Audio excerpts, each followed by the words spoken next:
چوتھے پارے کا آغاز اللہ کے لیے خرچ کرنے کی ترغیب سے ہوتا ہے۔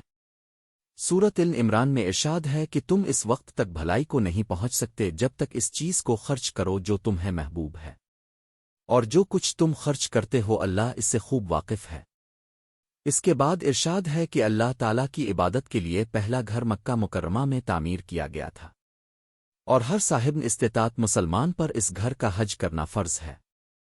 ارشاد ہے کہ جو بھی اس گھر میں داخل ہوتا ہے اس کو امن حاصل ہو جاتا ہے۔ نیز یہ بھی ذکر کیا گیا ہے کہ اگر اہل ایمان اہل کتاب کے کسی گروہ کی اطاعت اختیار کریں گے تو وہ ان کو ایمان لانے کے بعد کافر بنا دیں گے۔ ارشاد ہوا کہ جس نے اللہ کی ہدایت کی رسی کو مضبوط پکڑا وہ سیدھے راستے پر لگ گیا۔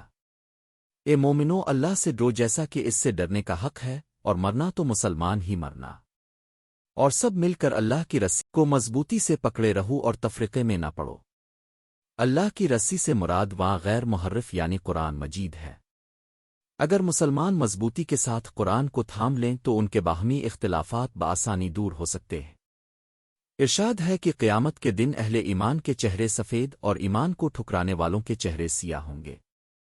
سفید چہروں والے رب کی رحمتوں کے مستحق ٹھہریں گے، جبکہ سیاہ چہروں والے اپنے کفر کی وجہ سے شدید عذاب سے دوچار ہوں گے۔ ارشاد ہے کہ تم میں ایک جماعت ایسی ہونی چاہیے جو لوگوں کو نیکی کی طرف بلائے اور اچھے کام کرنے کو کہا کرے اور برے کاموں سے رکنے کو کہا کرے۔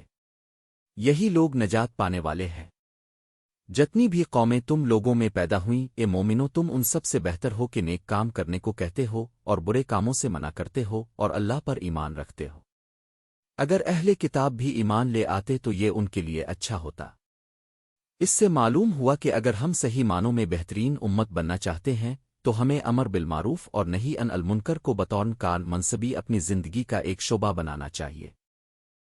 ارشاد ہے کہ جب مسلمانوں کو کوئی تکلیف آئے تو کافر خوش ہوتے ہیں، اور جب ان کو کوئی خوشی حاصل ہو تو کافر غیظ و غضب میں مبتلا ہو جاتے ہیں۔ اگر مسلمان صبر اور تقوی کا راستہ اختیار کریں تو کافروں کی کوئی خوشی اور ناراضی مسلمانوں کو ضرر نہیں پہنچا سکتی۔ اس صورت میں غزوہ بدر کا بھی ذکر ہے۔ رب نے اپنے رسول سے وعدہ کیا تھا کہ مسلمانوں کی نصرت کے لیے 3000 فرشتوں کو اتارے گا، اور یہ بھی ارشاد فرمایا کہ اگر کافر مسلمانوں تک رسائی حاصل کر لیں اور مسلمان صبر و استقامت سے ان کا مقابلہ کریں تو اللہ 5000 فرشتوں کو مسلمانوں کی مدد کے لیے اتارے گا۔ ساتھ ہی یہ بھی فرمایا کہ فرشتوں کی مدد تو ایک خوشخبری ہے، وگرنہ اصل میں تو مدد کرنے والا رب العالمین بذات خود ہے۔ اس کے بعد ارشاد ہے کہ ایمان وال سود در سود کھانے سے اجتناب کرو۔ اللہ تعالیٰ نے مسلمانوں کو جنت کی طرف تیزی سے بڑھنے کی تلقین کی ہے، اور ارشاد فرمایا ہے کہ جنت کی چوڑائی زمین اور آسمان کے برابر ہے۔ پھر جنتی مومنوں کی یہ صفت بیان کی گئی ہے کہ جب ان سے صغیرہ کبیرہ گناہ کا ارتکاب ہو جاتا ہے تو انہیں اللہ کا خوف دامنگیر ہو جاتا ہے، اور وہ اللہ سے اپنے گناہوں کی معافی مانگتے ہیں، اور اللہ کے سوا کون ہے جو گناہوں کو معاف کر سکے۔ غزوہ احد میں مسلمانوں کو کفار کے ہاتھوں سے بہت نقصان اٹھانا پڑا، جس کی وجہ سے مسلمان بہت دکھی تھے۔ اللہ نے مسلمانوں کو تسلی دیتے ہوئے کہا کہ اگر تمہیں زخم لگا ہے تو تمہاری طرح تمہارے دشمنوں کو بھی زخم لگا ہے۔ ارشاد ہوا کہ ایام کو ہم لوگوں کے درمیان بدلتے رہتے ہیں، اس ذریعے سے رب مومنوں کو بھی جانچ لیتا ہے اور کئی لوگوں کو شہادت کا منصب بھی عطا فرما دیتا ہے۔ ارشاد ہوا کہ تم لوگ اہل کتاب اور مشرکین سے بہت سی ایذا رسانی کی باتیں سنو گے، لیکن تمہیں دل گرفتہ نہیں ہونا اور صبر و تقوی اختیار کرنا ہے، بے شک یہ بہت بڑا کام ہے۔ سورہ عمران کے آخری حصے میں ارشاد ہے کہ آسمانوں اور زمین کی پیدائش میں اور رات اور دن کے بدل بدل کر آنے جانے میں عقل والوں کے لیے نشانیاں ہیں، جو کھڑے بیٹھے اور لیٹے یعنی ہر حال میں اللہ کو یاد کرتے ہیں اور آسمانوں اور زمین کی پیدائش میں غور کرتے ہیں اور کہتے ہیں کہ اے پروردگار تو نے یہ سب بے فائدہ پیدا نہیں کیا۔ مزید ارشاد ہے کہ عمل کرنے والا مرد ہو یا عورت میں اس کے عمل کو ضائع نہیں کرتا۔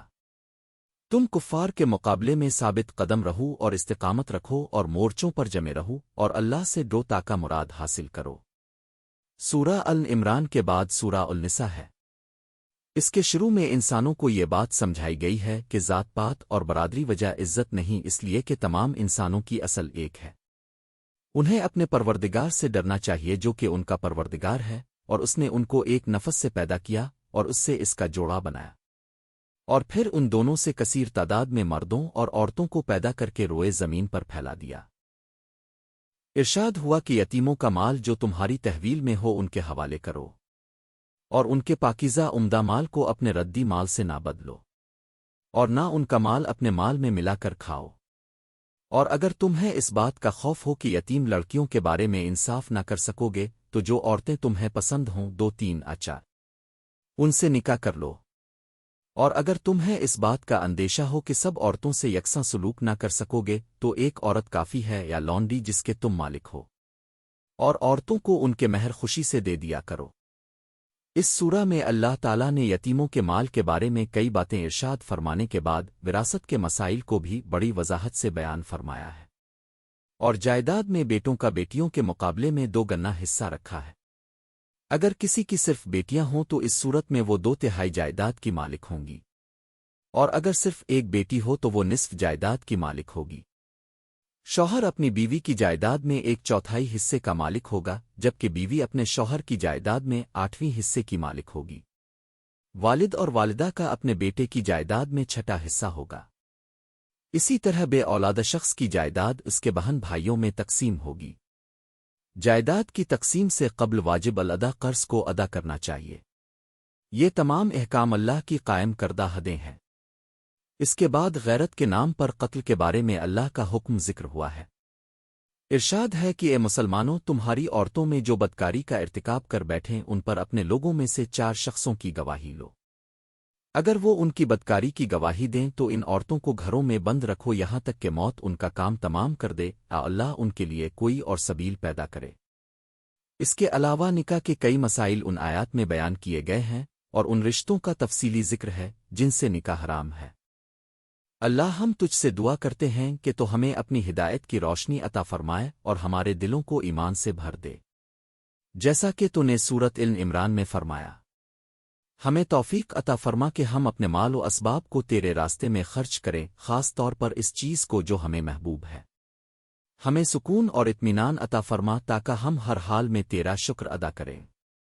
اللہ ہمیں تفرقوں اور اختلافات سے بچا، اور ہمیں قرآن کی رسی کو مضبوطی سے تھامنے کی توفیق عطا فرما۔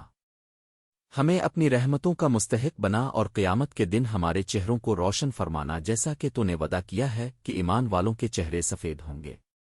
ہم تجھ سے یہ بھی دعا کرتے ہیں کہ تو ہمیں صبر اور استقامت عطا فرمائے، خاص کر جب ہم مشکلات کا سامنا کریں، جیسے کہ تو نے فرمایا اگر ہم کافروں کی خوشیوں میں دل گرفتہ نہیں ہوں گے تو ہمیں ان کی ناراضگی سے بھی کوئی نقصان نہیں ہوگا۔ ہمیں ہمارے دشمنوں کے مقابلے میں ثابت قدم رہنے کی طاقت عطا فرما تاکہ ہم تیرے راستے پر چلتے رہیں۔ اللہ ہمیں یتیموں اور کمزوروں کا خیال رکھنے کی توفیق دے اور ہمیں نیکی کا حکم دینے اور برائی سے روکنے کی ہمت عطا فرما۔ ہمیں اپنی عبادت میں اخلاص عطا فرما اور ہمیں اپنے نیک بندوں میں شامل فرما، جیسا کہ تو نے فرمایا ہمیں اس بات کی توفیق عطا فرما کہ ہم ایک دوسرے کے ساتھ مل کر نیکی کی طرف بلائیں۔ اے کریم ہمیں اپنی معافی اور رحمت سے نواز اور ہمیں اپنے راستے پر چلنے والوں میں شامل فرما۔ ہمیں اپنے گناہوں کی معافی کے لیے توبہ کرنے کی توفیق دے اور ہمیں جنت کی خوشخبری عطا فرما جس کی چوڑائی زمین و آسمان کے برابر ہے۔ اللہ ہماری تیری راہ میں کی گئے کوششوں کو قبول فرما اور ہماری مشکلات کو آسان فرما۔ ہمیں علم و حکمت عطا کر تاکہ ہم صحیح فیصلے کر سکیں اور تیری رضا حاصل کر سکیں۔ اللہ ہمیں اپنی رہنمائی اور حفظ و امان میں رکھ اور ہماری تمام دعاؤں کو قبول فرما۔ ہماری زندگیوں میں اپنی برکتیں عطا فرما اور ہمیں ہمیشہ اپنے قریب رکھ۔ اللہ ہماری دعاؤں کو قبول فرمائے اور ہمیں اپنی رحمتوں سے نوازے۔ آمین۔ If you like our content that we post, please do like and subscribe our channel. Do press the bell icon for daily updates. Do share this content with others to be a part of this journey towards Allah. We appreciate your time and support. Stay blessed everyone.